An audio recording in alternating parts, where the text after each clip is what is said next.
Remember to use citations whenever including info from web search. Use the specific format for each claim from search results. Don't cite document context. Remember not to hallucinate citations or sources. The gentle light of twin suns bathed the crystal towers of Zaloria as Commander Taiho rushed through the empty halls of the High Command Center. Warning signals echoed against the walls. He pressed his hand against the scanner, and the doors slid open to reveal a room full of panic. Officer Jiwoo looked up from her station, her pale blue skin almost white with fear. "Commander, the outer defense ring has fallen. The Kryvax ships broke through our shields like they were nothing." Taiho moved to the large window overlooking the capital city. In the distance, dark ships filled the sky. Beams of red light cut through Zalorian buildings, turning the once beautiful structures to dust. "How many of our people made it to the shelters?" he asked, his voice calm despite the chaos around him. "Less than half," Jiwoo replied. "The attack came too quickly. We never thought they would find us." The Zalorians had lived in peace for thousands of years. Their bodies were fragile, with thin limbs and delicate features, but their minds were powerful. They built a society based on knowledge and harmony. Violence was foreign to them. They had no weapons, only shields. A loud boom shook the building. Dust fell from the ceiling. "They've hit the Central Science Academy," reported Officer Dae-hyun, his fingers flying over the control panel. "Thousands of years of knowledge, gone in seconds." Taiho closed his eyes briefly. The Kryvax were known throughout the galaxy as merciless conquerors. They did not take prisoners. They did not negotiate. They simply took what they wanted and destroyed the rest. "Status of the Star Weaver?" Taiho asked. "Fueled and ready," said Jiwoo. "But Commander, where can we go? The Kryvax have destroyed all our colonies. We have no allies powerful enough to stand against them." Taiho turned to face his crew. 12 of the last high-ranking Zalorians left alive. "There is one place, one species we have observed for centuries but never contacted." Understanding dawned on Jiwoo's face. "The humans, but the Council forbade contact. They said humans were too unpredictable, too violent." "We need that violence now," Taiho said firmly. "We need allies who know how to fight." Another explosion rocked the building, closer this time. The lights flickered and went out, replaced by the dim glow of emergency lighting. "We have no choice," Taiho continued. "Download all remaining cultural and scientific data to the Star Weaver's memory cores. We must preserve what we can." As his crew rushed to follow orders, Taiho activated his personal communicator. The face of Elder Minha appeared, her expression grim. "The Council is lost," she said without preamble. "The Kryvax broke through the inner defenses 10 minutes ago. I am the only one left." "Elder, I plan to seek help from Earth," Taiho said. "The humans—" "Yes," Minha interrupted. "The Council was wrong about them. We watched them fight their wars and called them savage, but now we need that strength." Her image shook as another explosion sounded. "Go, Taiho. Find these humans. Show them what we face. The Kryvax will not stop with Zaloria." The communication cut off abruptly. Taiho stood silent for a moment, then turned to his crew.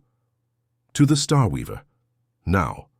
They ran through the corridors, passing scenes of destruction. The once perfect city was burning. In the distance, massive Kryvax land vehicles crushed everything in their path. The Star Weaver waited in its underground dock, sleek and silver, the last hope of the Zalorian people. As they boarded, Officer Jiwoo paused at the entrance. "Look," she whispered. Above them, through the clear roof of the dock, they could see a group of civilian Zalorians running toward them, pursued by Kryvax soldiers. The Kryvax were tall, heavily armored beings with 4 arms, each holding a different weapon. "Open the secondary hatch," Taiho ordered immediately. The ship's defenses weren't made for combat, but Taiho directed all power to the shields surrounding the approaching civilians. It bought them just enough time to reach the ship. 23. Civilians boarded, the last to make it to safety. Among them was a small child clutching a crystal memory cube. "Launch sequence initiated," announced Dae-hyun from the pilot's seat. "But Commander, the Kryvax ships are moving to block orbital paths." "Full power to engines," Taiho ordered. "We only get one chance." The Star Weaver rose from its dock, trembling as its engines pushed against gravity. Outside, Kryvax soldiers, fired at the ship, their weapons leaving dark marks on the shields. As they broke through the atmosphere, Taiho looked back at his dying world. The beautiful blue-green planet was scarred with fire and smoke. Everything his people had built over, thousands of years, was being destroyed in a single day. "Course set for Earth," he said quietly. "Maximum speed." The stars stretched into lines of light as the Star Weaver jumped into faster-than-light travel. Behind them, Zaloria burned. Ahead lay uncertainty and the slim hope that humans would prove to be the allies they so desperately needed.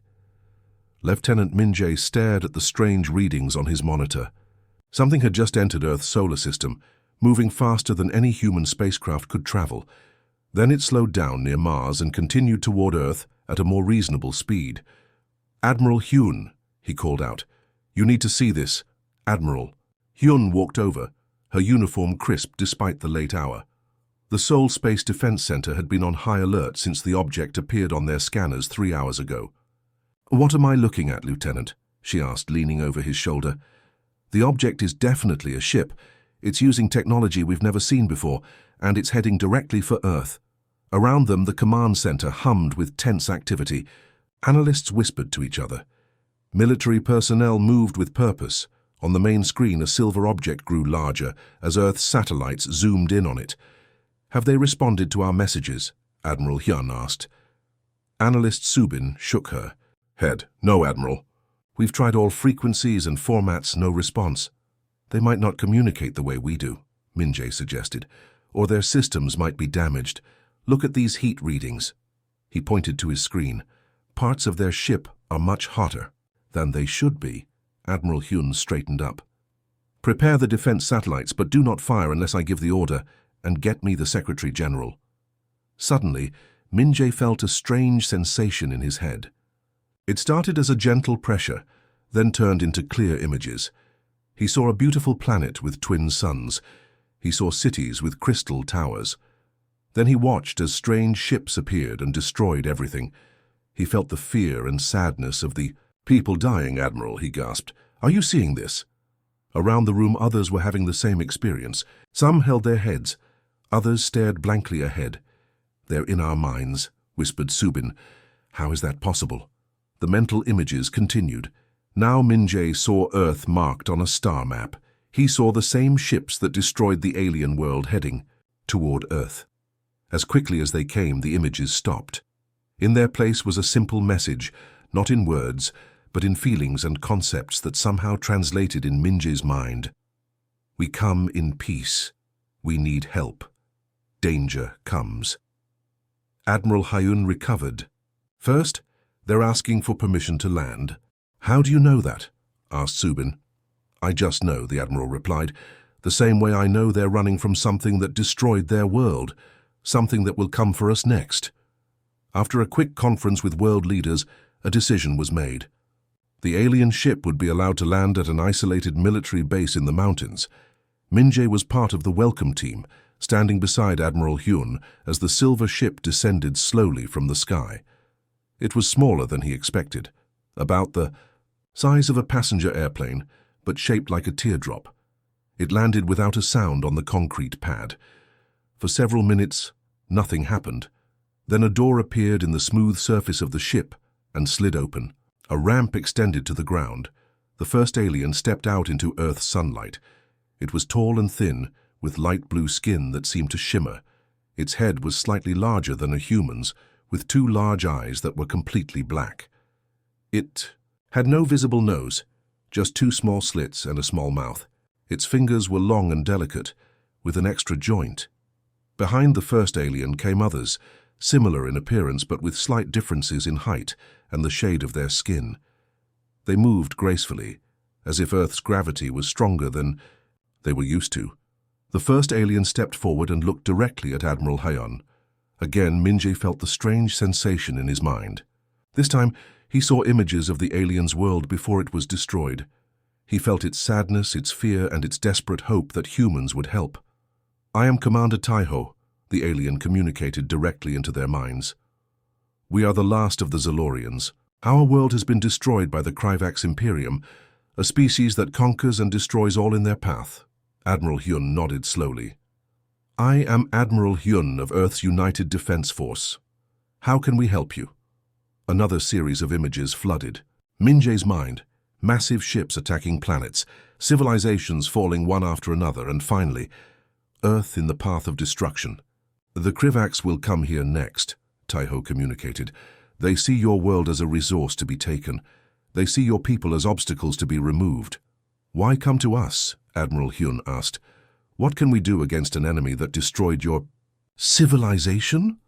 The alien stepped closer, and Min-jae felt a strange mix of emotions from it, respect, hope, and something like embarrassment. Your species has abilities we never developed, Tai-ho explained in their minds. You know how to fight. You understand conflict and strategy. We were a peaceful people. We had no weapons, only shields. When the Krivaks came, we could not defend ourselves. Min-jae felt a chill run down his spine as he understood what the alien was asking. The Zalorians wanted humans to fight for them. They wanted to use humanity's capacity for violence, the very thing that made humans dangerous in the first place. You want us to go to war against an enemy we've never met, Admiral Hyun said. It wasn't a question. We want to survive, Tai-ho replied simply, and we believe you want the same. The Krivaks will come here eventually. Together, we might have a chance. The sun set behind the mountains, casting long shadows across the landing pad. Two species from different worlds faced each other in the fading light. One desperate for help, the other suddenly faced with the knowledge that Earth was not alone in the universe, and that the universe was more dangerous than they had ever imagined. The United Earth Council chamber was filled with noise. Representatives from countries around the world argued loudly. Some wanted to help the Zalorians, others wanted nothing to do with an alien war. We cannot risk human lives in a conflict that isn't ours, shouted the European representative, pounding his fist on the table. If these Krivaks are as dangerous as the Zalorians say, they will come for Earth next, countered the African representative. Better to fight them now with allies than alone later. Lieutenant Min-jae stood quietly at the back of the room. Beside him was Commander Tai-ho, the Zalorian leader. Though Tai-ho's face showed little emotion, Min-jae could feel the aliens' distress through their mental connection. Your people are very different from ours, Tai-ho observed in Min-jae's mind. We make decisions through consensus. We feel what others feel. We do not argue. Humans are complicated, Min-jae replied silently. We don't always agree, but when we work together, we're strong. Admiral Hyun approached the main podium. The room quieted down. The Zalorians have offered us their technology in exchange for our help, she said. Faster-than-light travel, energy shields, gravity control. These advances would change human civilization forever. At what cost? Asked the North American representative. How many human lives will be lost fighting someone else's war before Admiral Hyun could answer? Alarms blared throughout the building. A security officer rushed into the room. Unknown spacecraft detected entering Earth's atmosphere, he reported. It's not Zalorian, it's moving fast and not responding to communications. Commander Tai-ho's body stiffened. They found us, he said, his mental voice filled with dread. The Krivaks have followed us to Earth. The council room erupted in panic. On the large screen at the front of the room, they watched as a dark, jagged ship tore through Earth's atmosphere. Unlike the smooth, elegant Zalorian vessel, this ship was covered in sharp angles and weapons. All available defense units, intercept. That ship, ordered Admiral Hyun, evacuate civilians from the projected landing zone. The Krivak ship ignored Earth's military vessels, flying straight toward the facility where the Zalorian refugees were housed. It fired a single shot. The energy beam cut through the Earth's defensive shields like they were paper. Our weapons are having no effect, reported a military officer, her voice tense. Commander Tai-ho stepped forward. With your permission, he said to Admiral Hyun, we may be able to help. Admiral Hyun nodded quickly. Do it. Tai-ho closed his eyes. The other Zalorians in the room did the same. Min-jae felt a surge of energy in his mind, and suddenly he could see what Tai-ho was seeing, the inner workings of the Krivak ship, its energy systems, its weaknesses. There, Tai-ho said, opening his eyes. The main power core is not properly shielded. A concentrated attack at these coordinates will disable the ship. Admiral Hyun relayed the information to the fighter pilots. 3 jets fired their missiles at the exact spot Taeho had identified. The Kryvax ship shuddered, then began to fall from the sky. It crashed in an empty field miles from any population center. They sent only 1 scout ship, Taeho explained. They did not expect resistance. But now they know we are here and that you can fight back. They will send more. The council room was silent. The threat was no longer theoretical. The Kryvax were real and they had found Earth. "How long do we have?" asked Admiral Hyun. "Days. Perhaps weeks," replied Taeho. "Their main fleet is far from here, but they will come." The United Earth Council voted unanimously to form an alliance with the Zalorians. Scientists and engineers from around the world began working with the aliens to combine human military technology with Zalorian knowledge. At a military base in the mountains, Lieutenant Min-jae watched as human technicians installed weapons on a newly built ship. The vessel combined Zalorian design with human military thinking. It was beautiful and deadly. "I never thought I would help create weapons," said Engineer Yunho, a Zalorian working alongside Min-jae. "Our society valued peace above all else." "Sometimes you need to fight for peace," Min-jae replied. "That's something humans have learned over thousands of years." Yunho nodded slowly. "Your species confuses me. You fight wars against each other, yet you are willing to risk your lives for strangers from another world." "That's humanity for you," said Min-jae with a small smile. "Contradictory to the core." In the command center, Admiral Hyun and Commander Taeho reviewed the defense plans. The first human Zalorian fleet was almost ready. 20 ships crewed by both species would form the front line against the coming Kryvax attack. "Your people learn quickly," Taeho observed. "In just days, you've adapted our technology in ways we never considered." "Necessity is a powerful motivator," replied Admiral Hyun. "And humans have always been good at finding new ways to fight." "We have never had to fight before," said Taeho quietly. "I wonder if we can learn that skill as quickly as you have learned ours." Admiral Hyun looked at the Zalorian commander. "Fighting isn't just about weapons. It's about having something worth fighting for." Outside the window, the sun set over the mountains. Human and Zalorian crews worked side by side, preparing for a war that would determine the fate of both their species. The alliance was fragile, built on mutual need rather than trust. But it was a beginning, and for the first time, since the fall of their world, the Zalorians dared to hope. The engine room of the EDF Intrepid hummed with energy. Zalorian engineer Yunho's blue fingers moved quickly across the control panel. The ship was about to attempt its first jump using the new faster-than-light drive. "Are you sure this will work?" asked Chief Engineer Jia. She watched nervously as the energy levels climbed higher than any human engine had ever reached. "In theory, yes," replied Yunho. His large eyes blinked slowly. "But we've modified the standard Zalorian design to include your human power systems. It's never been tested." "Well, there's a first time for everything," said Jia with a tight smile. On the bridge, Lieutenant Min-jae checked the final preparations for the jump. The Intrepid would lead a fleet of 10 ships on humanity's first mission beyond their solar system. Their target, a small Kryvax outpost near what used to be Zalorian space. "All systems ready," reported Navigator Subin. "Jump coordinates locked in." Admiral Hyun stood at the center of the bridge. "Begin jump sequence," she ordered. The stars outside the view screen stretched into lines of light. The ship shuddered slightly, then suddenly they were elsewhere, in a distant part of the galaxy. The jump had worked perfectly. "Position confirmed," said Subin. "We're right where we wanted to be, Admiral." One by one, the other ships in the fleet appeared alongside them. 10 vessels, crewed by both humans and Zalorians, ready for the first strike against the Kryvax. "The outpost is detecting us," reported Tactical Officer Junho. "They're raising shields." Commander Taeho, standing beside Admiral Hyun, closed his eyes briefly. "They are confused," he said. "They did not expect anyone to challenge them here." "Let's use that confusion," said Admiral Hyun. "Execute attack pattern Alpha." The human Zalorian fleet split into 3 groups. While 2 groups engaged the outpost defenses head-on, the third swung around to attack from behind. It was a simple tactic, but one the Kryvax had never faced before. Inside the outpost, the Kryvax commander watched in disbelief as the unknown ships coordinated their attack. The Kryvax were used to overwhelming their enemies with superior firepower. They were not prepared for an enemy that used strategy and deception. "Their shields are weakening," reported Junho after several minutes of battle.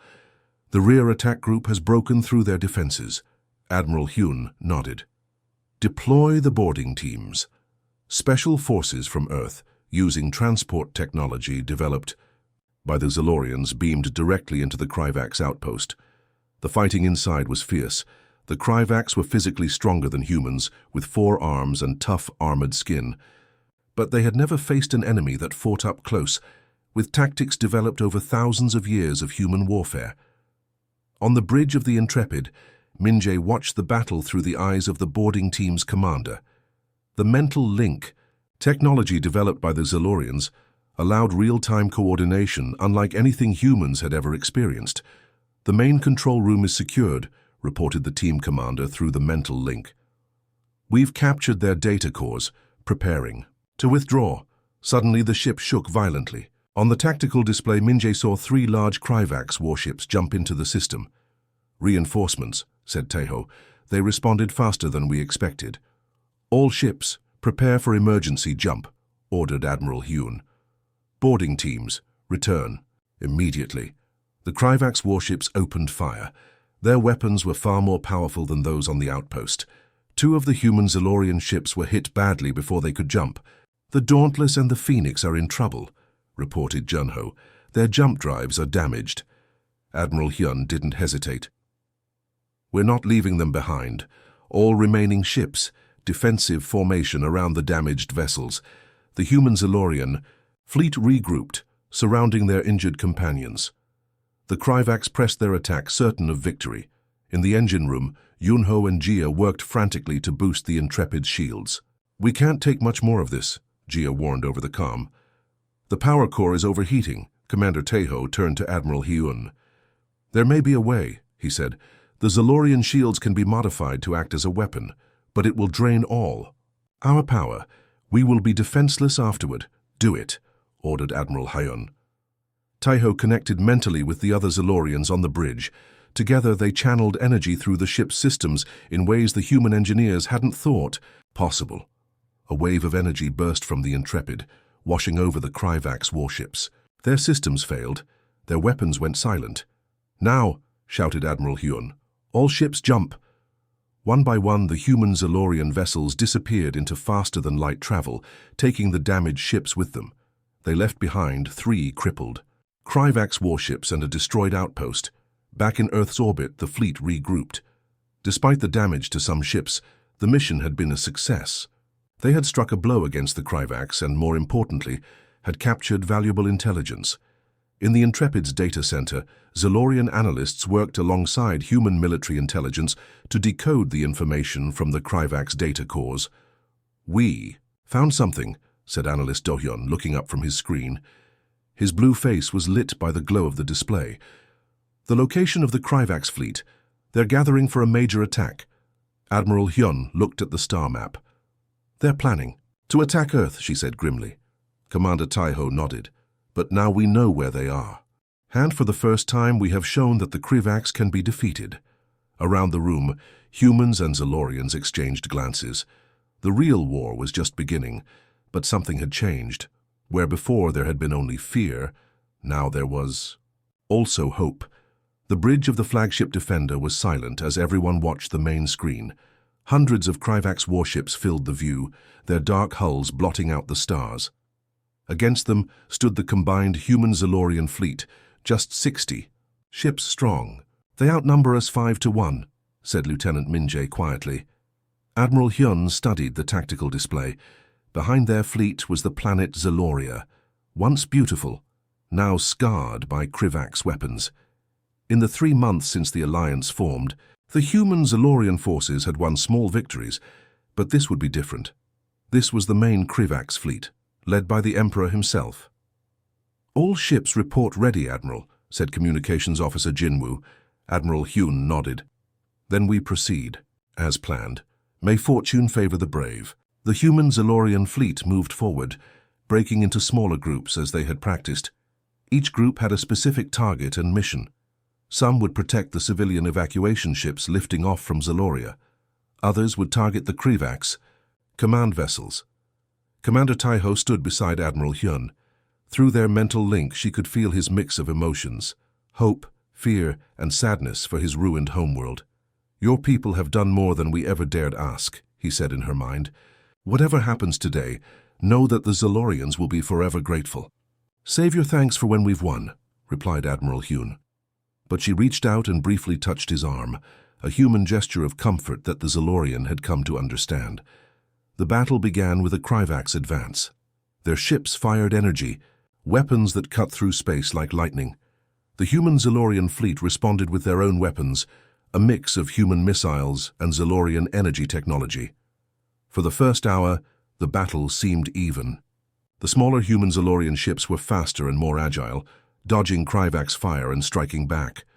But slowly, the superior numbers of the Krivax began to tell. One by one, Alliance ships were damaged or destroyed. "Admiral, the Krivax are breaking." "Through Sector 4, reported Tactical Officer Junho. "They're heading for the civilian evacuation route." Admiral Hyun made a quick decision. "Redirect the Defender to Sector 4. We'll hold them off while the civilians escape." The massive flagship turned toward the danger, placing itself between the Krivax advance and the fragile evacuation ships. The Defender took hit after hit as it drew enemy fire away from the civilians. In the engine room, Engineer Yunho and Chief Engineer Jia fought to keep the ship's systems online. "Main power is failing," reported Jia over the comm. "We're down." To emergency reserves, a massive explosion rocked the ship. Alarms blared throughout the Defender. "Direct hit to the bridge," reported Jinwoo, his voice shaking. "Admiral Hyun is down." Medical teams rushed to the bridge. Admiral Hyun lay unconscious, blood seeping from a wound on her head. Commander Taiho knelt beside her, his blue hands pressed against her temples. "What are you doing?" asked Minjae. "Trying." "To maintain the mental link," replied Taiho, his voice strained. "She is still alive, but barely. The fleet needs leadership." Around them, the battle continued to rage. More Alliance ships fell.